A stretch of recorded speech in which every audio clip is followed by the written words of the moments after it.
Bonjour à tous, le sujet d'aujourd'hui c'est les réseaux étendus with Area Network connus par les réseaux WAN. D'abord je vais commencer par une petite introduction sur le réseau étendu, souvent désigné par with Area Network WAN. C'est un réseau informatique couvrant une grande zone géographique, typiquement à l'échelle d'un pays, d'un continent ou même autour du monde. Il y a plusieurs types de réseaux étendus. Par exemple, les réseaux téléphoniques et le plus grand WAN, c'est le réseau Internet.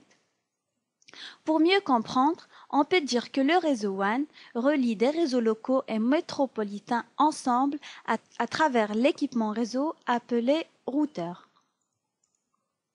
Pour résumer, un réseau étendu WAN est un réseau informatique qui couvre un vaste domaine.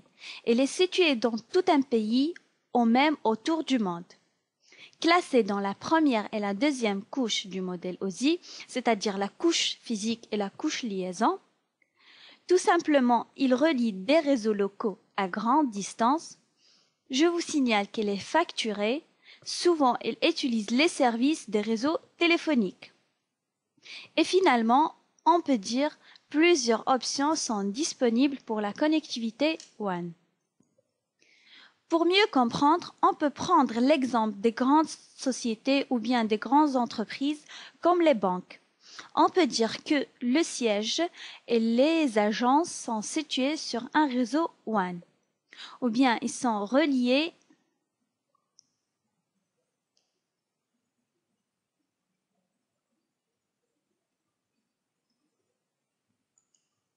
dans les réseaux WAN. Les équipements réseau utilisés sont le modem connu par DCE et le routeur connu par DTE. Et bien sûr, n'oublions pas la liaison louée par Maroc Telecom par exemple pour établir la connexion. Comme vous voyez, ce sont les protocoles de la couche physique, par exemple IATIA, V.24, V.35, ainsi de suite. Je vous rappelle que dans les premières leçons, on a vu les technologies utilisées dans les réseaux locaux, comme par exemple la technologie Ethernet. Maintenant, on va voir ensemble les technologies utilisées dans les réseaux étendus WAN. C'est pour cette raison on utilise l'encapsulation. C'est la technologie qui permet l'interconnexion de niveau 3 au travers de deux routeurs Cisco ou non Cisco. Ces deux routeurs sont reliés par un câble sérial passant par des modems. Donc, pour relier deux routeurs dans les réseaux WAN, on utilise plusieurs technologies au niveau de la couche 2, qui sont un peu coûteux, comme HDLC et FrameRelay. Je vous signale qu'au niveau de la couche physique, sont définies les caractéristiques techniques électriques, c'est-à-dire les connexions physiques. Et au niveau de la couche 2, on précise la technologie qu'on souhaite utiliser, comme par exemple FrameRelay, ATM, PPP, HDLC. On a dit tout à l'heure, plusieurs options sont disponibles pour la connectivité WAN. Premièrement, l'IZ-Line, dans les États-Unis connue par T1, T2, et en Europe par E1, E2, et au Maroc par les liaisons louées. Ensuite, les circuits switched, ce dernier à la demande, comme Dial-up Modem, ISDN, et aussi Packet Switching, comme FrameRelay, ATM, X25. On arrête un petit peu sur les équipements utilisés dans les réseaux étendus. Il y a l'équipement réseau routeur, aussi le modem, et n'oublions pas les câbles qui relient ces équipements réseau entre eux. Dans cette image, on va voir comment relier les équipements réseau dans les réseaux étendus WAN. On va premièrement utiliser le routeur qui va être relié d'un côté à un modem nommé CSU s'il est numérique et nommé DSU s'il est analogique par un câble sérial de type V35 par exemple. Et d'un autre côté, il va être relié à un switch qui forme le réseau local par un câble Ethernet. Dans cette diapositive, on va voir quelques commandes pour interconnecter deux stations sur un réseau WAN avec des routeurs Cisco ou non Cisco. La première commande, encapsulation. pour spécifier le type d'encapsulation. La deuxième commande clock rate pour définir la vitesse de connexion ou bien le débit. La troisième commande show controller pour voir les caractéristiques de l'interface et surtout le type d'encapsulation utilisé. Passons maintenant à la configuration. De ce fait, double-clic sur le routeur. Vous aurez cette fenêtre, tapez la commande enable. Ensuite, en mode config T, entrez à l'interface serial 000, interface serial.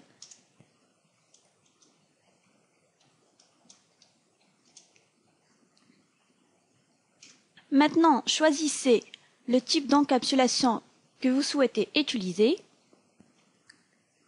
Il y en a trois types, Frame Relay, HDLC, Point-to-Point Protocol. La différence entre ces trois types, c'est que HDLC est utilisé seulement dans les routeurs Cisco. C'est la configuration par défaut, donc vous n'avez pas besoin de configurer le routeur de nouveau, sauf si vous voulez utiliser d'autres technologies. Par contre, les deux technologies qui restent, Frame Relay et Point-to-Point Protocol, sont utilisées dans les routeurs Cisco et non Cisco, et même entre un routeur Cisco et un routeur non Cisco. D'abord, on va commencer par la technologie Point-to-Point Protocol. Comme vous voyez, vous pouvez utiliser Authentication, c'est-à-dire login et mot de passe. Donc, tapez la commande Point-to-Point Protocol, Authentication. Il existe deux types d'authentification. Le premier type, c'est SHAP et le deuxième type, c'est PAP. Dans le premier type, les informations ou bien les données envoyées seront cryptées. Et dans le deuxième type, les informations ou bien les données seront envoyées d'une manière normale et non sécurisée. Donc, vous avez le choix entre Point-to-Point Protocol Authentication SHAP ou bien PAP. Il faut savoir que vous devez refaire la même configuration dans l'autre partie ou bien dans le deuxième routeur. Avant de passer à la configuration de deux routeurs en utilisant la technologie Point-to-Point Protocol, on va voir en bref comment communiquer deux routeurs Cisco en utilisant la technologie HDLC. Comme vous voyez, dans cet exemple, on a deux routeurs Cisco qui sont reliés par un câble serial. On va commencer par le premier routeur, Enable, mode config T. On va entrer à l'interface serial 000, interface serial 000. Ensuite, on va taper la commande No Shutdown pour activer cette interface. Puis l'adresse IP,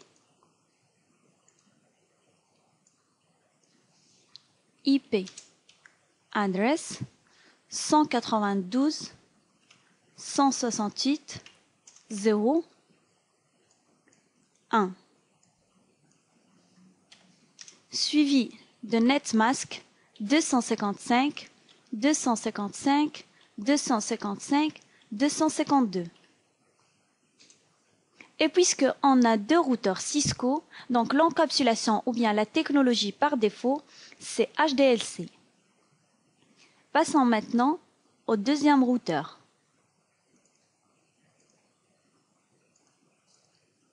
Enable, config T, entrer à l'interface serial 001, serial 001. Ensuite, tapez la commande No Shutdown pour l'activer. Ensuite, l'adresse IP 192.168.0.2.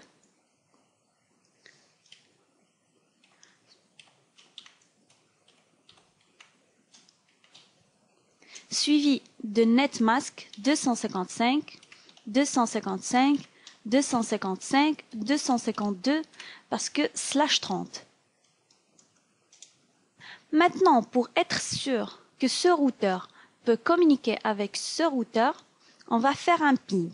Mais avant, tapez la commande clock rate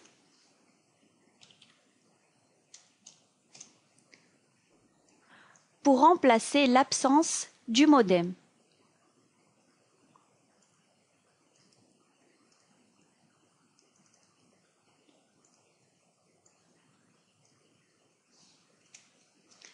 La même commande, clock rate 56 000.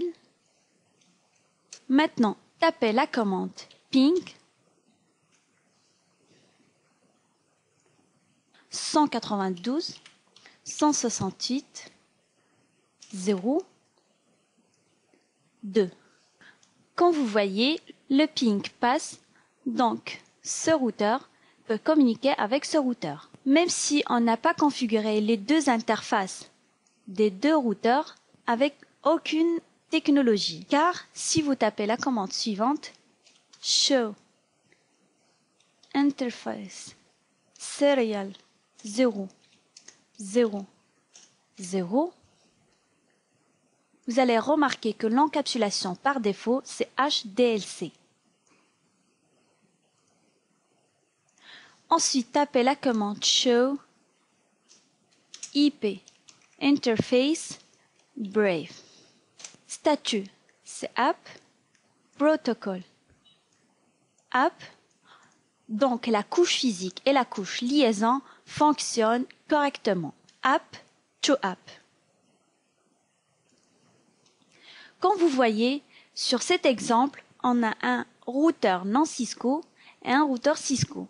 Donc, on va utiliser la technologie point-to-point protocol. Commencez par le routeur non Cisco. Enable. Config T. Interface. Serial. 0. 0. 0. Encapsulation. Point-to-point protocol.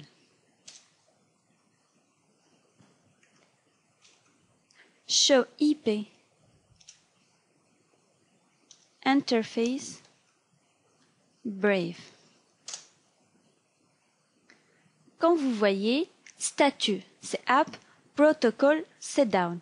Pour résoudre ce problème, il faut configurer l'interface du deuxième routeur. Ce routeur de type Cisco. Comme vous voyez, state to down. Enable. Config T. Interface serial 0 0 1. Ensuite, choisissez l'encapsulation point-to-point protocol. Maintenant, le statut to app. Tapez la commande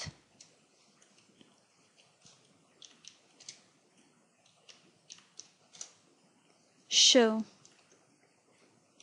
IP interface Brave. Maintenant, statut c'est app, protocole c'est app, app to app. Donc ce routeur peut communiquer avec ce routeur même s'ils sont de type différent, non Cisco et Cisco, parce qu'on utilise la technologie point-to-point protocol multivendeur. Tapez la commande show interface serial 0 0 1. L'encapsulation, c'est point-to-point protocol. Pour résumer, on a vu la configuration de deux routeurs en utilisant la technologie HDLC et la technologie point-to-point protocol. La technologie HDLC elle est configurée par défaut dans les routeurs Cisco. Par contre, la technologie Point-to-Point Protocol, elle est multivendeur. Elle est utilisée dans les routeurs Cisco et dans les routeurs non Cisco ou bien entre un routeur Cisco et un routeur non Cisco. On peut utiliser Authentication dans la technologie Point-to-Point Protocol, Authentication SHAP ou bien Authentication PAP. La première pour envoyer les informations ou bien les données cryptées et la deuxième pour envoyer les données ou bien les informations d'une manière normale non sécurisée. Cette technologie aussi est multilink, mais elle reste point-to-point. Dans la dernière partie, on va voir la troisième technologie utilisée dans les réseaux étendus WAN, Frame Relay. C'est un protocole à commutation de paquets situé au niveau de la couche de liaison niveau 2 du modèle OSI, utilisé pour les échanges intersites WAN. Un peu plus clair, Frame Relay, c'est une technologie qui permet de remplacer les liaisons louées, qui sont très coûteuses car dédiées à un seul client, par un nuage Frame Relay mutualisé entre de nombreux routeurs, ou bien entre de nombreux clients. Si par exemple R1 veut communiquer avec R2, R3, R4, elle aura besoin de 3 interfaces et 3 liaisons louées. Et comme j'ai dit tout à l'heure, ces liaisons sont très coûteuses. Donc, Frame Relay, c'était la solution, comme s'il y a un WAN switch dans le réseau WAN. C'est une communication point de multipoint avec un débit garanti. Dans cette diapositive, on va voir premièrement les équipements nécessaires utilisés dans Frame Relay. Premièrement, DTE, c'est un équipement de terminaison de réseau placé chez le client du fournisseur Frame Relay. Généralement, c'est un routeur. Il y a aussi DCE, c'est un équipement fournissant des services d'horloge et de commutation placé chez le fournisseur d'accès. Ensuite, il y a l'encapsulation. Frame Relay est au niveau de la structure de la trame. Les entêtes relèvent de 2 formats, IETF ou Cisco. La première est utilisée pour se connecter à un routeur de type différent de Cisco et la deuxième est utilisée pour se connecter à un routeur de type Cisco. Ensuite, il y a le circuit virtuel. C'est un système de communication dans lequel les données d'un utilisateur source peuvent circuler sur différents circuits réels dans la même communication, afin d'atteindre l'utilisateur de destination. Au sein du nuage Frame Relay, la connexion entre 2 sites ou bien 2 routeurs se fait par l'intermédiaire de circuits virtuels qui peuvent être établis en dur par le fournisseur.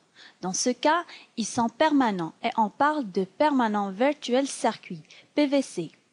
Ils peuvent aussi être établis uniquement sur demande et on parle de Switched Virtual Circuit, SVC. Comme vous voyez, le circuit virtuel commuté, c'est SVC et le circuit virtuel permanent, c'est PVC. Je vous signale qu'il faut configurer des sous-interfaces ou bien sub-interfaces sur cette interface. Et finalement, il y a l'identification DLCI.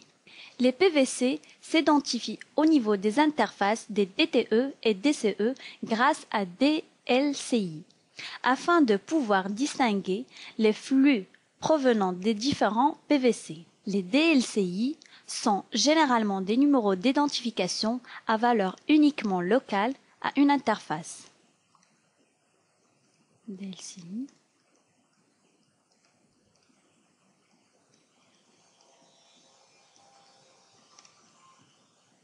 Qu'on assimile à une sous-interface dans certains contextes. Sur un routeur par exemple, chaque PVC d'une interface pourra ainsi avoir sa propre adresse IP associée. Passons maintenant à la configuration de Frame Relay. Comme vous voyez, sur cet exemple, on a les DTE, c'est-à-dire les routeurs, qui sont reliés par le modem DCE placé chez le fournisseur d'accès. Rappelez-vous que la connexion entre 2 sites se fait par l'intermédiaire de circuits virtuels. Donc la première chose à faire, c'est de créer un circuit virtuel entre Serial 0 et Serial 1. De ce fait, double-clic en dessous. Vous aurez la fenêtre suivante. Premièrement, double-clic sur Serial 0. Entrez le numéro de DLCI du routeur 1, c'est 501. Pour routeur 1, ajouter. Ensuite, double-clic sur Serial 1. Entrez le numéro de DLCI du routeur R2, c'est 502. Pour routeur 2, ajouter. Et finalement, double-clic sur Frame Relay pour créer le circuit virtuel. Donc, Serial 0, routeur R1. Et Serial 1, routeur R2. Cliquez sur Ajouter pour créer le circuit virtuel. Maintenant, le circuit virtuel est bien créé. Passons à la configuration des interfaces des deux routeurs en utilisant la technologie Frame Relay. On va commencer par le routeur R1, Enable, Config T. Ensuite, entrez à l'interface Serial 000.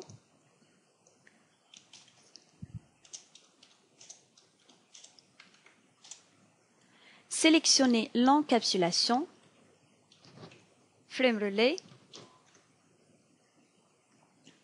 State to App. Maintenant, passez au deuxième routeur, R2. Vous allez refaire la même configuration, Enable, Config T. Ensuite, entrez à l'interface Serial 001, Interface Serial 001. Sélectionnez la même technologie, encapsulation Frame Relay. Pour savoir toutes les informations concernant Frame Relay, tapez la commande Show Frame Relay Map. Comme vous voyez, ce routeur est connecté au routeur R1 qui a pour adresse IP 192.168.0.1 à l'aide de DLCI 502. Revenez au premier routeur R1. Tapez la même commande Show Frame Relay Map.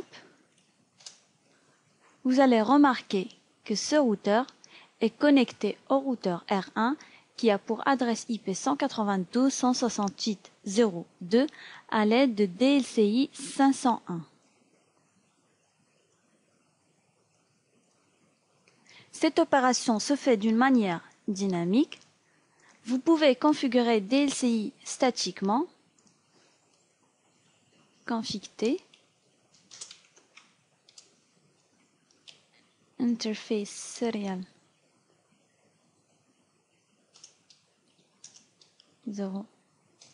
0, tapez la commande Frame Relay. Comme vous voyez, vous pouvez configurer DLCI et le map statiquement. Pour être sûr que le routeur R1 peut communiquer avec le routeur R2, on va faire un ping.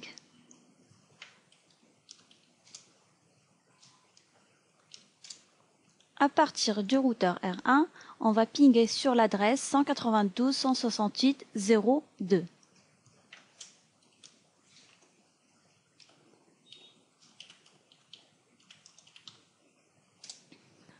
Comme vous voyez, le ping passe, donc l'opération est réussie. Le routeur R1 peut communiquer avec le routeur R2. Pour résumer, dans cette partie de cours, on a vu les trois technologies utilisées dans les réseaux étendus WAN.